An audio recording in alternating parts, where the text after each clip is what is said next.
আসসালামু আলাইকুম ষষ্ঠ শ্রেণীর শিক্ষার্থী বন্ধুরা, আজ আমি তোমাদের দেখাবো তোমাদের গণিত বইয়ের 105 পৃষ্ঠার সৃজনশীল 34। দেখো বলছে 34 বলছে একটি আয়তাকার ফুল বাগানের প্রস্থ অপেক্ষা দৈর্ঘ্য 2 মিটার বেশি। এখানে কত বলছে বাগানটির প্রস্থ x মিটার হলে এর পরিসীমা x এর মাধ্যমে দেখাও। তাহলে প্রস্থ কত? প্রস্থ x মিটার, x মিটার। দৈর্ঘ্য কত হবে?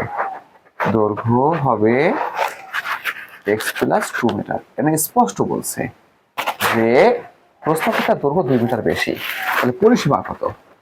পরিসীমা সমান, এখন পরিসীমা বলতে কি বোঝায়? যে কোনো ক্ষেত্রে মোট দূরত্বকে তার পরিসীমা বলে। ধরো এইটা থেকে এইখানে আসলে এই যে মোট দূরত্ব, তাই না? এটাই হচ্ছে এই ক্ষেত্রটির পরিসীমা। যে কোনো ক্ষেত্রে ত্রিভুজ যদি হয় তাহলে কি হবে? এই যে এর যে তিনটা ক্ষেত্র, হ্যাঁ, আবদ্ধ যে ক্ষেত্র, এই ক্ষেত্রের মোট দূরত্ব, ধরো এখান থেকে এখানে, এখান থেকে এখানে, এখান থেকে এখানে, এটা হলো তার পরিসীমা। তাহলে আমরা কি করতে পারি? দেখো x প্লাস 2, তাই না? x প্লাস 2 প্লাস কি করতে পারি? x plus 2 plus x plus x metre. কিভাবে করলাম আমরা এটা? দেখো আমরা এই দৈর্ঘ্য দুইবার যোগ দিয়েছি, প্রস্থ দুইবার যোগ দিয়েছি, তাহলে কি হলো? আমাদের মোট দূরত্ব চলে আসছে। তাহলে এটাই হচ্ছে যে কোনো ক্ষেত্রের পরিসীমা। তাহলে এটা যেহেতু চতুর্ভুজ বা আয়ত, তাহলে এর পরিসীমা কিভাবে বের করবো? আমরা এই পাশটা দুইবার যোগ করবো, এই পাশটা দুইবার যোগ করবো, এই পাশটা একটা যোগ করবো, তাহলে আমাদের পরিসীমা চলে আসবে। কত হয় আমাদের? এক্স এক্স এক্স, তাহলে 4x হয়, তাই না? 4x প্লাস 4, এটাই হচ্ছে আমাদের পরিসীমা। একের উত্তর। দুয়ে কি বলেছে? বাগানটির পরিসীমা 36 মিটার হলে প্রস্থ কত? তাহলে এইটুকুর মান হচ্ছে 36, তাই না? তাহলে আমরা কি লিখতে পারি? হতে লিখতে পারি কি হতে? পরিসীমা লিখতে পারি খ হতে পাই, ক হতে পাই কি পাই?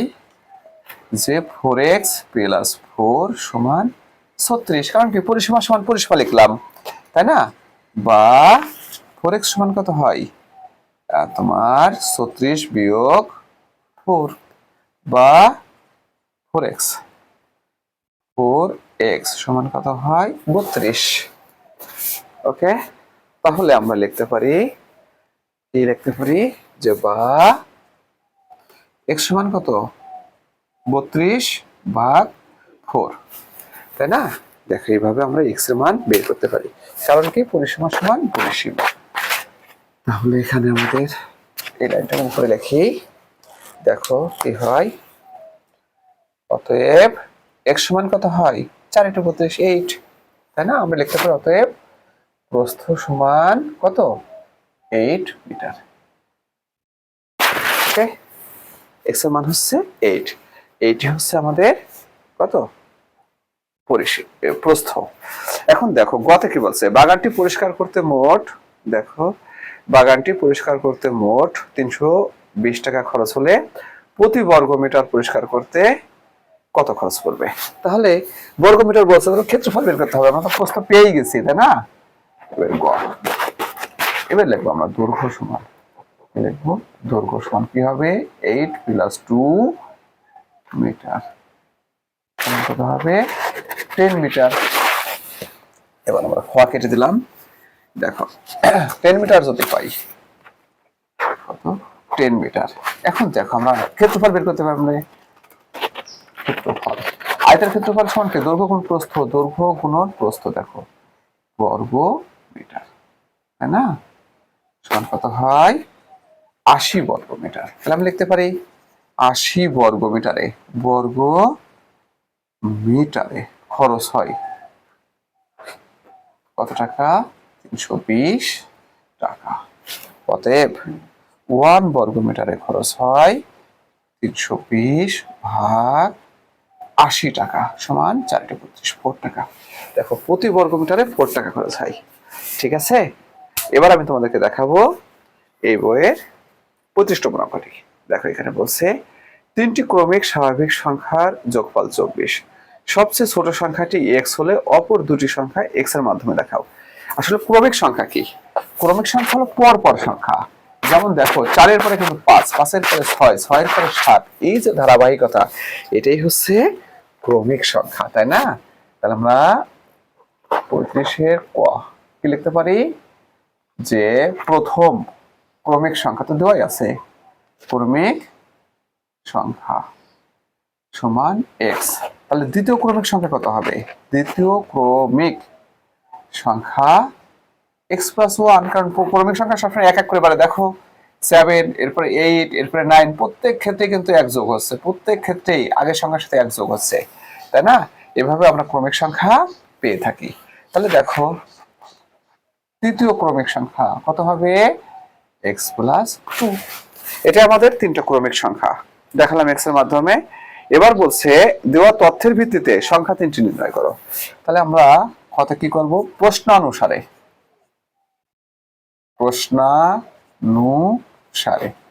কি লিখতে পারি? প্রশ্নানুসারে এই তিনটা যোগ করবো, মানে সংখ্যা তিনটার যোগফল সমান সংখ্যা তিনটার যোগফল, মানে একটা সমীকরণ গঠন করবো আমরা।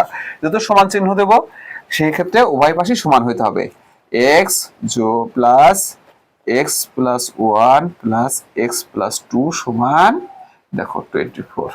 কারণ কি এখানে তিনটা সংখ্যার যোগফল, এটা তিনটা সংখ্যার যোগফল, তাহলে সমান দুজনেই। তাহলে বা কত হবে? 3x প্লাস 3 সমান 24, বা 3x সমান 24 মাইনাস 3, বা 3x সমান 21, বা x সমান 21 ভাগ 3। ওকে ফ্রেন্ডস, x সমান কি হবে? দেখো বা x সমান 21 ভাগ 3। আমরা জানি পক্ষান্তরের নিয়ম কি? গুণ যদি সমানের ওই পাশে যায়, মানে স্থান বিনিময় করে, সেক্ষেত্রে কি হয়ে যায়? ভাগ হয়ে যায়। তাহলে 3 সাথে কত? 21। তাহলে আমরা লিখতে পারি অতএব কি x সমান কত? 7, তাই না? কারণ অতএব প্রথম ক্রমিক সংখ্যা সমান 7, দ্বিতীয় ক্রমিক সংখ্যা সমান 7 প্লাস 1 সমান 8, 7 প্লাস 1। এবার দেখো তৃতীয় ক্রমিক সংখ্যা সমান 7 প্লাস 2 সমান 9। ওকে ফ্রেন্ডস, এভাবে আমরা তিনটি ক্রমিক সংখ্যা বের করতে পেরেছি। এবার আমরা গ দেখব। গ নম্বর দেখো তোমরা কি বলেছে? y একটি সংখ্যা। দেখো এখানে কি বলছে? y একটি সংখ্যা যার দ্বিগুণ এবং প্রাপ্ত সবচেয়ে ছোট ও সবচেয়ে বড় সংখ্যা দুটির যোগফল অপেক্ষা 4 বেশি। y এর মান কত? তাহলে আমরা দেখি গ প্রশ্নানুসারে y একটি সংখ্যা যার দ্বিগুণ, তাহলে আমরা লিখলাম y একটা সংখ্যা যার দ্বিগুণ করলাম, ঠিক আছে? এখানে প্রাপ্তের সবচেয়ে ছোট এবং সবচেয়ে বড় সংখ্যার যোগফল, সবচেয়ে ছোট কেটা 7, সবচেয়ে বড় কেটা 9, এর যোগফল করলাম, অপেক্ষা 4 বেশি। বেশি মানে কি? 4 যোগ হবে, 4 বেশি, ঠিক আছে? তাহলে কি হয় আমাদের? বা 2y সমান 16, 20, বা y সমান 20 ভাগ 2, অতএব y সমান 10। তাহলে এটাই আমাদের কাঙ্ক্ষিত y মান। তো সবাইকে অসংখ্য ধন্যবাদ।